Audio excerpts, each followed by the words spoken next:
good evening, and good evening, ladies, gentlemen, friends, associates, all our network all around the world.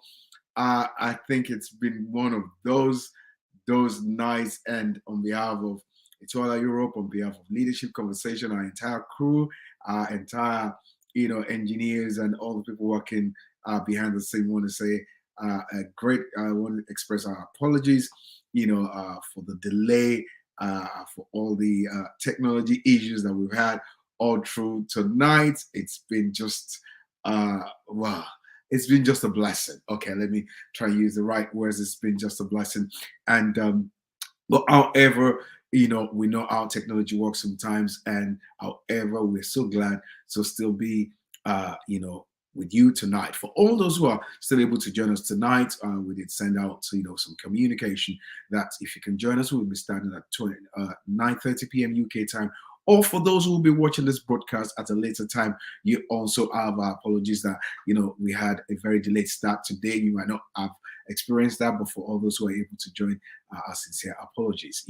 Thank you so much. And even my host, I think she must be in the background, so we're trying to join with us, but I think she'll still be with us because we're still on the focus with the new generation thing that we've been talking about.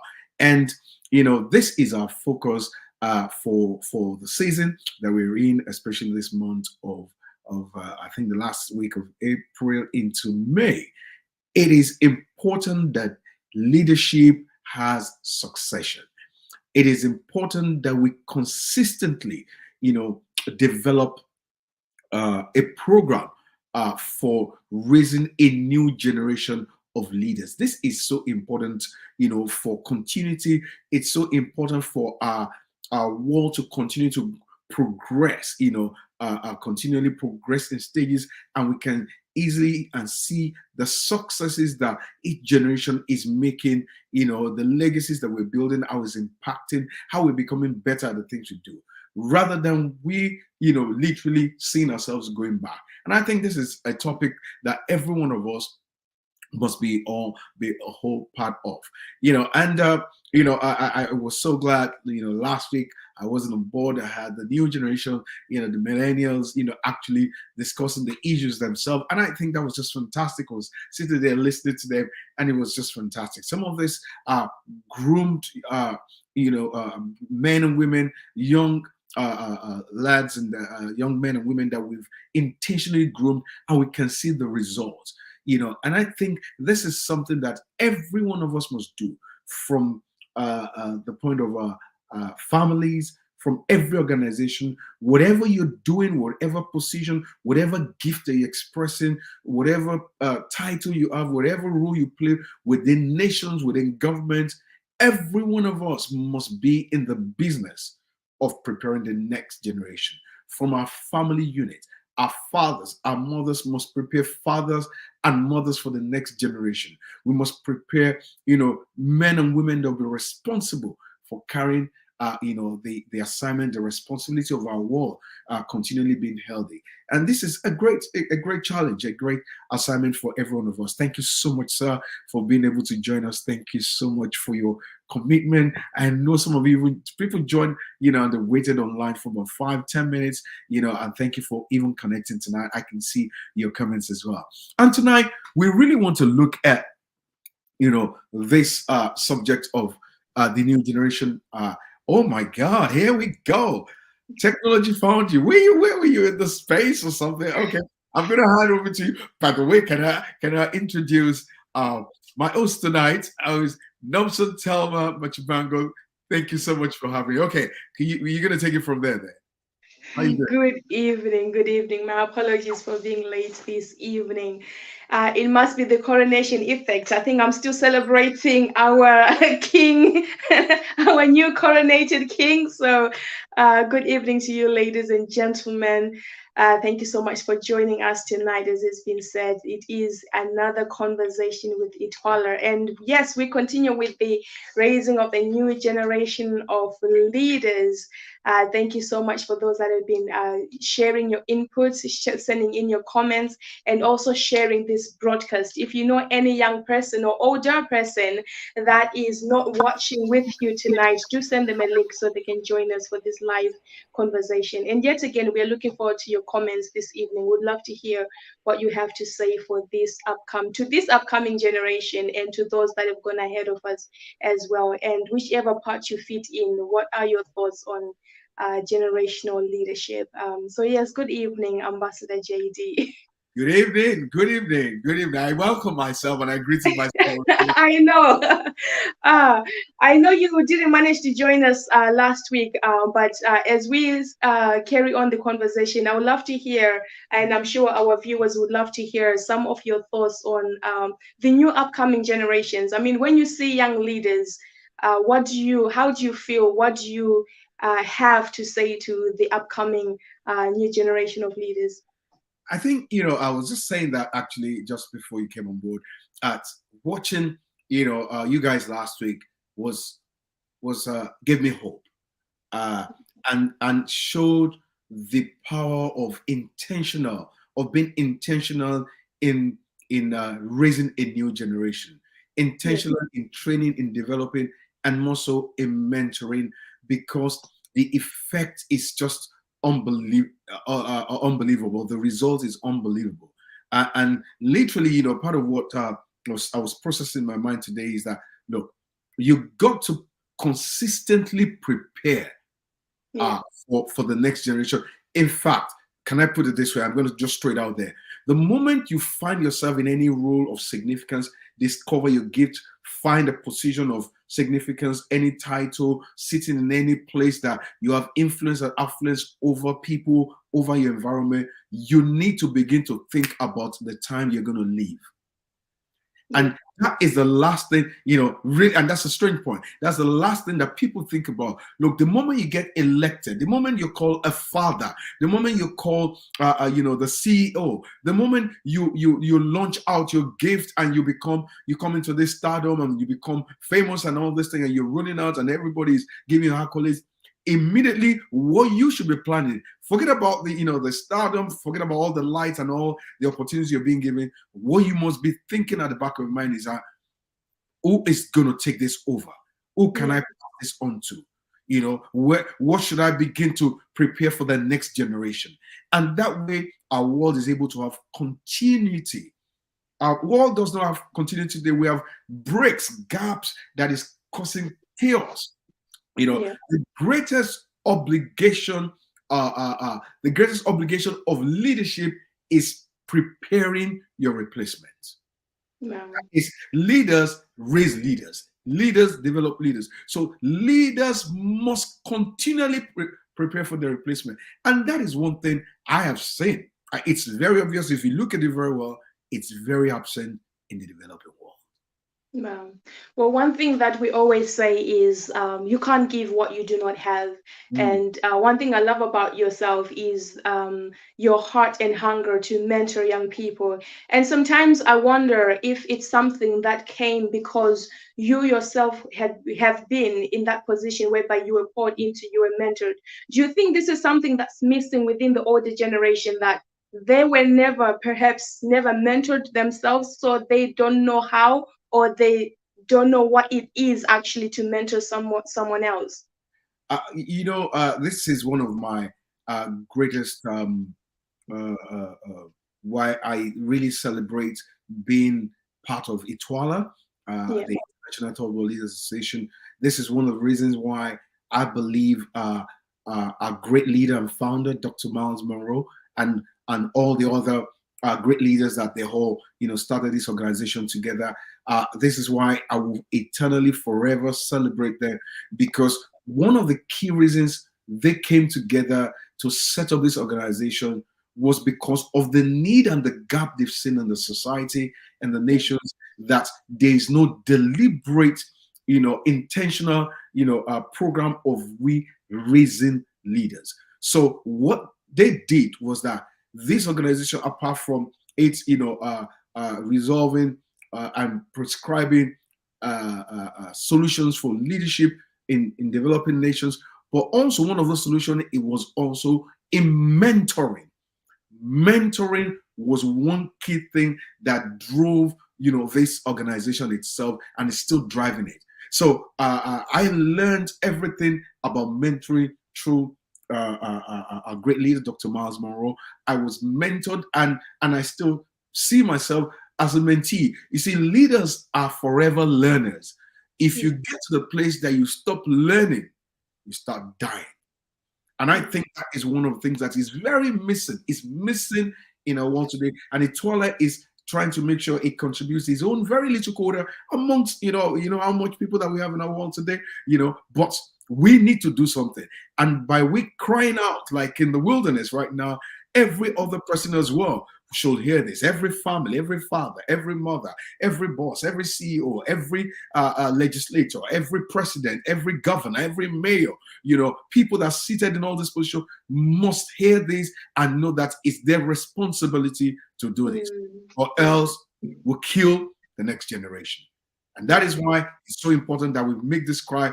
We need a new generation. A new generation needs to rise. And that is why the whole generation will not leave, because they never planned for their living. You were saying something the other day that, for example, Robert Mugabe in Zimbabwe, he was there. One of the reasons I believe was there, and I had this conversation with quite a number of my friends there, was that he didn't know who to hand this over to. That's right. He didn't know, he couldn't trust anyone, even though and he got to the place that he began to self-destruct. Because he outlived his significance, his relevance in that place. And eventually, the people that, began to see some of those things, either indirectly mentored or, not directly, took it over and continued with exactly what he... And you can see the evidence today. The same with a whole lot of other developed nations. So I think mentoring, it's very, very important. And you guys kicked off some conversation on that last 2 weeks as well. You talked about we need leaders that will give us open access, open doors. Yes. Sheryl said we need apprenticeship. All those things are literally mentoring. And I think that's an area that we should focus on. Oh, thank you so much for that. I know that one of the things that I always think on as well is a lack of education, perhaps even on the key skills of being a leader. I wonder sometimes if the older generation have had those key lessons on what leadership truly is. Perhaps they could have learned that, you do need to pass it on at some point. Can you really be a mentor without being, a true leader? What really is a true leader? Are you a leader if you do not want to pass on everything that you hold, or you are just an ordinary person? Talk to us a little bit about authentic leadership. What does it look like from your perspective? Have you seen it? I'm sure you've seen it. I know you've seen it. Give us a little nuggets on that. For young people to actually say this is a leader, what do they need to see? I think that's a very deep conversation you just knocked on. But okay, let's try and just tap a little bit on top of it. By the way, leaders are people that carry and have authority, or rather, leaders are people who have discovered their gifting, and your gifting is actually where your authority lies. In your gifting, until you find your gifting, you will not know that you are an authority in your own right. And everyone has it inside of them.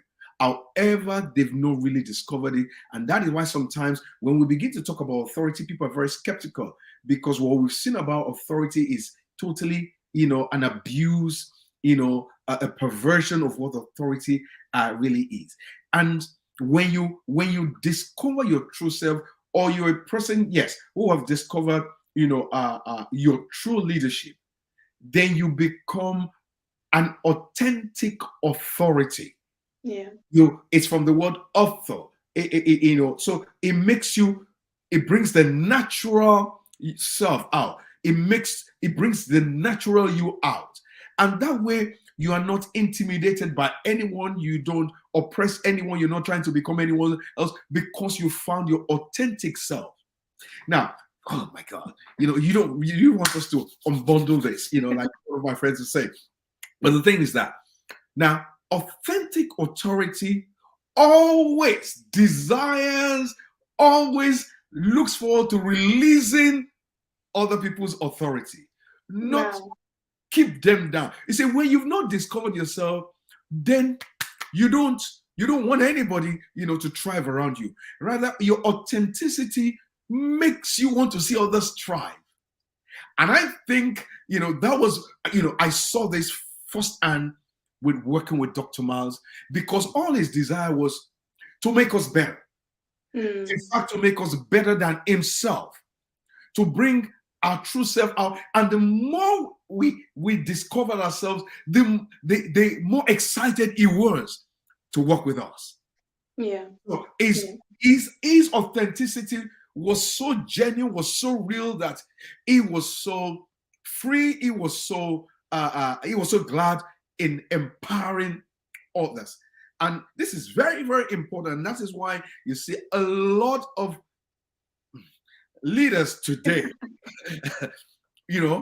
don't release others, rather they kill them. Yeah. Well, I was gonna say, like you mentioned, what we talked about, open doors, and I wonder sometimes that if a leader is truly authentic to who they are, would they really fear the uprising generation? But I think sometimes doors are closed because of intimidated by the coming leaders. Like maybe they know too much, maybe they're going to change things, maybe they're going to dismiss me. Like you just said, authentic leaders are not threatened by others. They don't want to employ you, they want to deploy you out. That's what they do. So they always have open doors. They don't shut their doors on you. They don't have 500 protocols around you that you have to go through to get to them. You call them, they're going to pick up and say, hey, son, daughter, how can I help you? See me in the office. And they break every protocol in order for you to be able to have access to them. That is because they're authentic. When you're not authentic, you need all these guards, all these bridges, all these gates all around you, because you've not really discovered your natural self. You're not, when you discover your true self, you become free from people's opinion, free from protocols, free, to make others to. You become who you are, and you see your value, to other humans. In fact, humans they give you your assignment. They're not an interruption to you. They're not a problem to you. Rather, they're the reason why you exist. And this is very important, that a lot of our leaders, and this point you made is very critical for our leaders to understand. Some people do not even understand, do not even know that this is what they're going through. They are just reacting, or they're just acting based on something they do not know. They keep on guarding themselves because that's what they've seen others do, but they never questioned it. And I think everything in life needs to be questioned. Needs to be questioned, yeah. Wow. Authentic leadership is to transfer, is to empower others.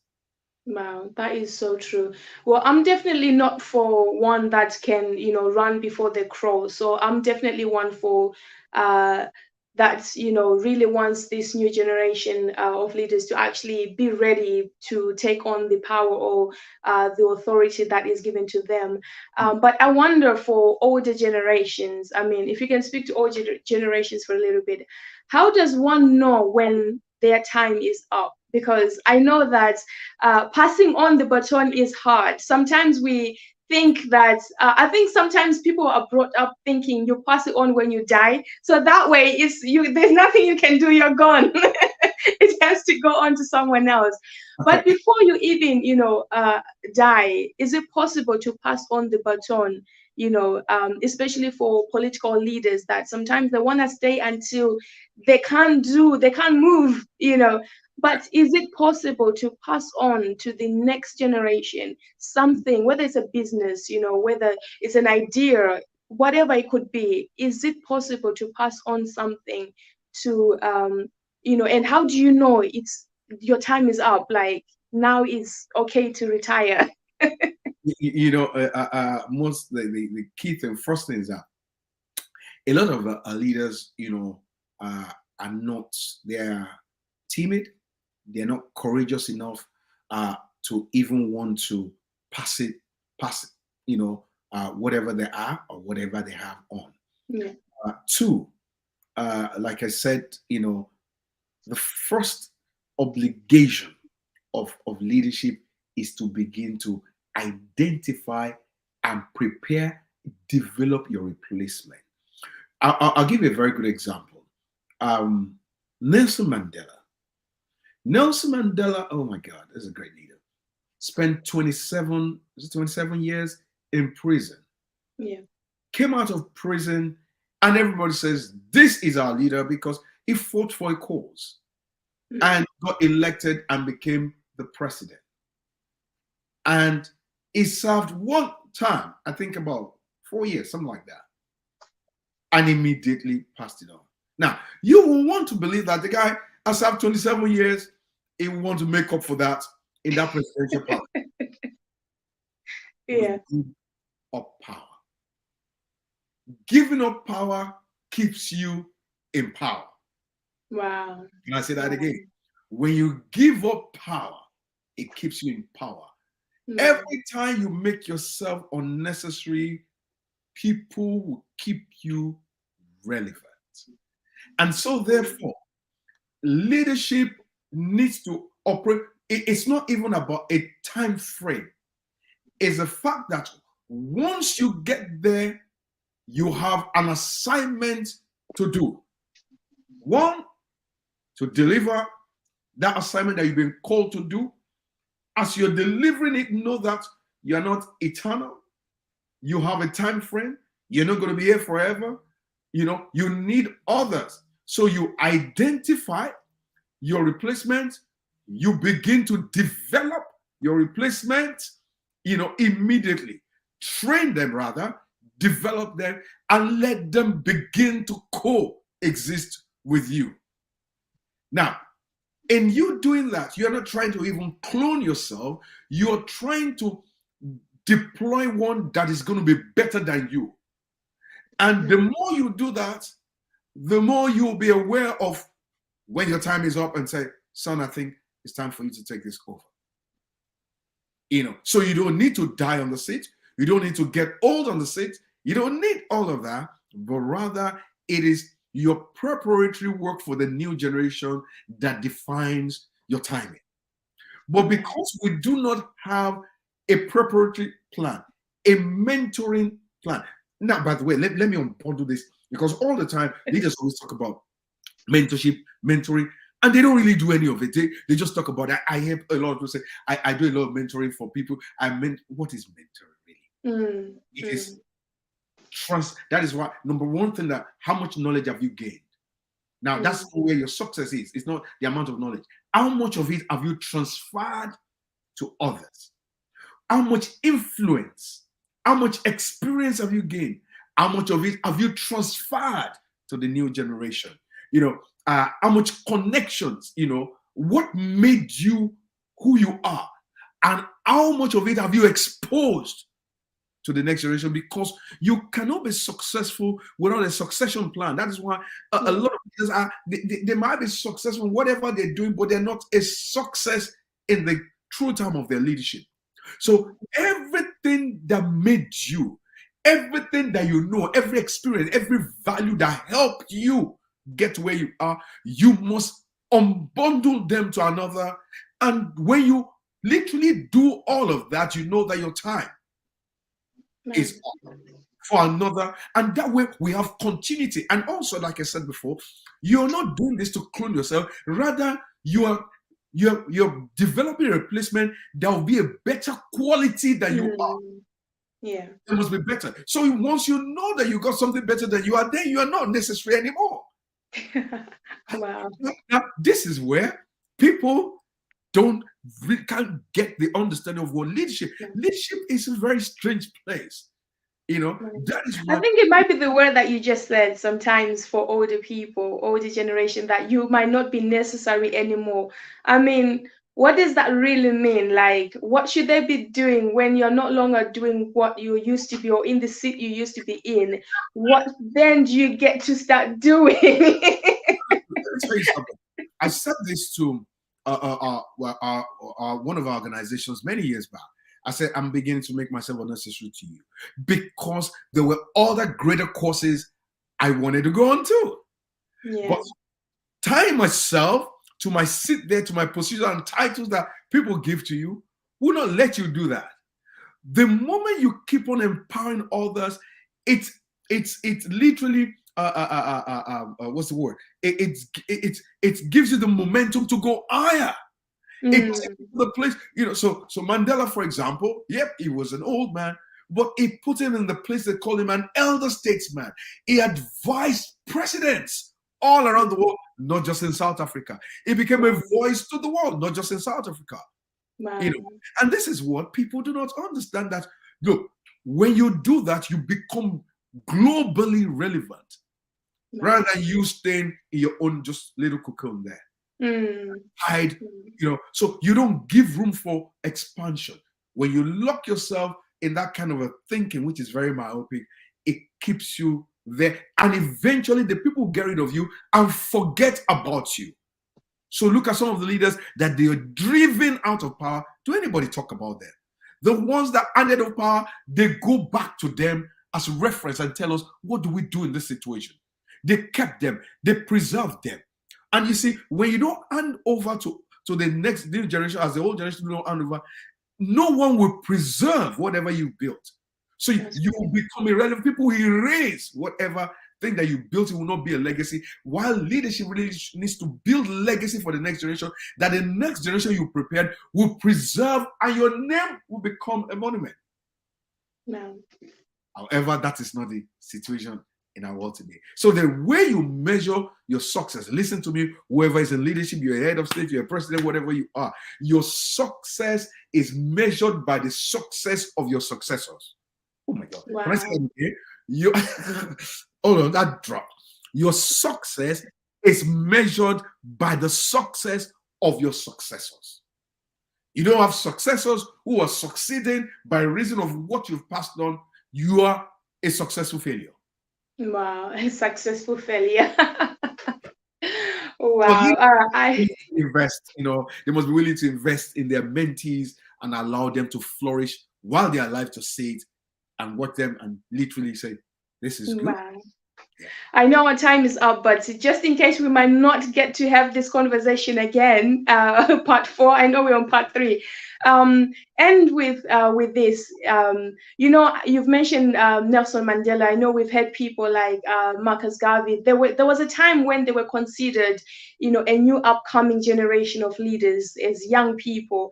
When you look at this generation coming up, do you think we are doing enough to fight for what we believe in, especially, within the third world nations? We keep talking about a change we want to see, but do you think we're doing enough, to fight for that change as these other great leaders had done in their own time? Okay, now it's a different season, different generation, Yeah. and the kind of environment that enabled those leaders in that time, in the younger age, might not be literally the same thing. But however, my one word for the younger generation, the millennials and Gen Zs and whatever is, look, you got to fight. You got to pursue. Look, mentees pursue mentors. I will never forget that word that my mentor told me. Your mentor does not look for you, does not chase after you. He might choose you, but you must pursue. So you're going somewhere and you know exactly where you want to go. You don't know how to get there, but you can see some people. I mean, there's still few people around who are literally there. Go after them. Go after their knowledge, their content. Go after them physically, because, mentorship also begins with observation. But you see, once you have a desire, there's always a way. So once this, you got to really follow your passion. Don't let anybody talk you down. Don't let anybody talk you out of your dream. You can imagine it. It's too late for you to say it cannot be done. So whatever you can imagine, pursue it with everything. innovatively, pursue with all of your heart. And I believe that you surely get there. Well, once you have a desire, there will always be a way. We will sleep on that tonight. Ladies and gentlemen, thank you for joining us tonight. Ambassador JD, thank you so much for your wisdom tonight. We do apologize once again for the delay and the interruption with the broadcast tonight, but thank you for sticking with us up to this hour. Again, out of time, but not out of questions. But we will be back again next week, same time on Monday. Do share, like, subscribe, press that notification button so you can be notified when we are live again next week on Monday. We want to let you know more about what Itwala is about. Please do take the time to watch this. Hi, my name is Miles Monroe Jr., and I'm the chairman of the board for the International Third World Leaders Association. Our organization was birthed to respond to and address the critical need for quality, effective leadership development and training in the emerging developing nations. Our vision is to establish a global network of leaders from every discipline, committed to the highest standards of excellence in leadership training, personal development, mutual accountability, and fraternal support, implementing relevant and innovative leadership philosophy based on time-tested precepts, principles, and values. Our mission is to influence the destiny of developing third world nations through leadership training, personal development, supportive relationships, and global networking. Our purpose is to provide transformational solutions in response to the dynamic leadership needs of the emerging third world developing nations. Our goal is to cultivate leadership commitment to produce leaders dedicated to the empowerment of their people, the progressive well-being of their citizens, and the betterment of their nation. The strategic approach captured in the slogan coined by our founder, Dr. Miles Monroe, was transforming followers into leaders and leaders into agents of change. Our focus is national development through transformational leadership, transforming nations, communities from the inside out. Join us in ushering in this new era of our organization. We are tasked with carrying this vision forward, and we are devoted to ensuring that we leave an unwavering legacy. The organization that produces effective leaders with global reach and influence.